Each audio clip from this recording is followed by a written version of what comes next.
বিকেল এখন ৫টা ২০ বাজে। বাইরের রোদ দেখুন, এখনও যেন রোদ সূর্যি মামার এখনও তেজ কমেনি। যাই হোক, এদিকে আমি একটি বাটির মধ্যে ঠান্ডা জল ঢেলে লেবু নিগড়ে নিলাম, যেহেতু আমার বরের অফিস থেকে বাড়ি আসার সময় হয়ে গেছে, সেই কারণে ওকে শরবত বানিয়ে দেবো। তো এখানে আমি চিনির বদলে আখের গুড় অ্যাড করেছি। এরপর সামান্য পরিমাণ বিট লবণ দিয়ে দিলাম, কারণ এইভাবে শরবত বানিয়ে খেলে সত্যিই খুব ভালো লাগে। আমার তো খুবই ভালো লাগে। দাঁড়ান, বর এসছে, বরকে দিই, ও খেয়ে কী বলে দেখুন। গরমের সময় এই শরবতটা কিন্তু দারুণ লাগে। আপনারা প্রত্যেকেই বাড়িতে এটা খেয়ে দেখবেন।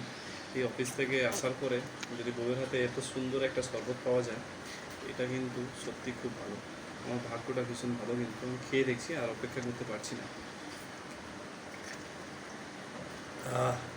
প্রাণটা জুড়ে গেল।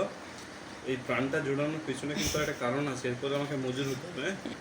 এই কারণে কিন্তু এই প্রাণটা জুড়ছে আমার। হ্যাঁ, ভাববেন না আমার কপাল এতটাও ভালো।